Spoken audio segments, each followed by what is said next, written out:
क्या आपको कभी किसी ने ग्रामर की डेफिनेशन बताई है कि ग्रामर की डेफिनेशन क्या है? देखिए, ये तो आप सभी जानते हैं कि इंग्लिश जो है ये एक लैंग्वेज है।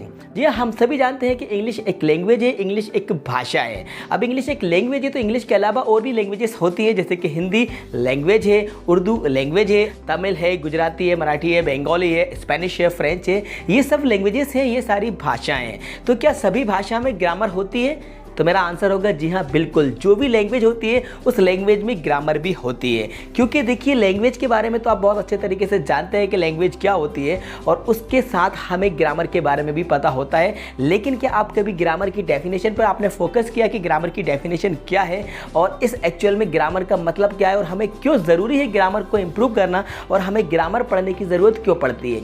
आप लोग कहेंगे कि कॉम्पिटिटिव एग्जाम में ग्रामर आती है, स्कूल एग्जाम में ग्रामर आती है, इसलिए हमें ग्रामर को इम्प्रूव करना होता है। तो लैंग्वेज में ग्रामर का क्या रोल है? देखिए, सबसे पहले तो मैं आपको इंग्लिश ग्रामर की डेफिनेशन के बारे में बता देता हूं। Grammar is a method that tells us the correct way of reading writing of any language.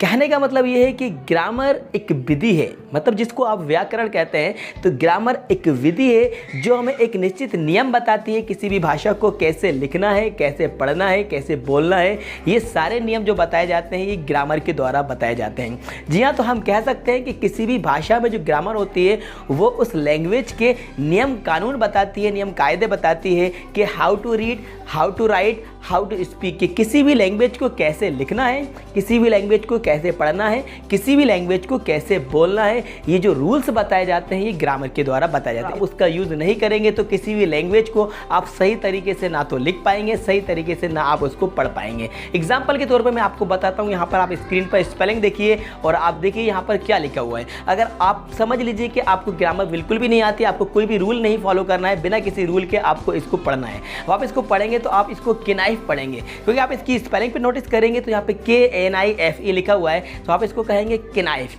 लेकिन आप ग्रामेटिकल तरीके से आप इसको देखेंगे तो यहाँ पर ये जो के है, के को साइलेंट किया जाता है, इसलिए यहाँ पर के को नहीं बोला जाएगा, इसको नाइफ पढ़ा जाएगा, जिसका मतलब चाकू होता है। तो आपको पता कैसे चला कि यहाँ पर के को साइलेंट करना है? क्योंकि आपने ग्रामर को पढ़ा हुआ है, तो आपको ग्रामर का नियम पता है, इसलिए आपको ये मालूम है कि यहाँ पर इस के को साइलेंट किया जाता है। इसलिए तो ग्रामर हमें नियम बताती है कि किसी भी लैंग्वेज को कैसे लिखना है, किसी भी लैंग्वेज को कैसे पढ़ना है। अगर हम ग्रामर के रूल्स को फॉलो नहीं करेंगे तो इस तरह की बहुत सारी मिस्टेक्स हम करते हुए चले जाएंगे और करते हुए आ रहे हैं। जैसे कि कुछ लोग कहते हैं I am agree with you, जिसका मतलब होता है मैं आपकी बात से सहमत हूं। तो आपने भी सुना होगा, काफी लोग कहते हैं I am agree with you, लेकिन मैं आपको क्लियर कर दूं, आपको बता दूं कि I am agree with you नहीं होता है, आई एग्री विथ यू होता है। यहां पर एम नहीं आता है, आई एग्री विथ यू ये करेक्ट कहा जाता है, ये करेक्ट सेंटेंस होता है। इसी तरह से अगर एक एग्जांपल मैं आपको और बताऊं, one of my friends live in USA।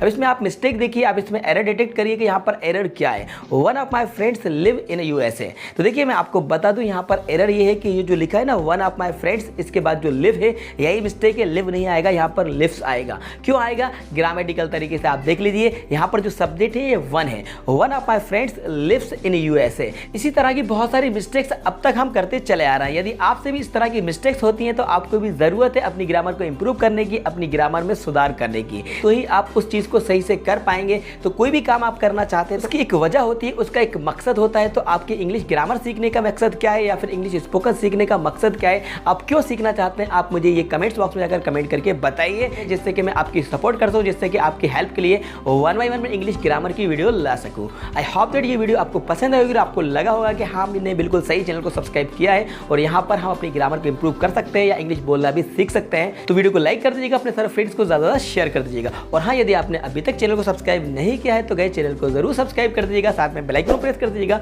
So that आपको आने वाली वीडियोज़ के नोटिफिकेशन सबसे पहले टाइम पर मिलते रहेंगे। Thanks for watching.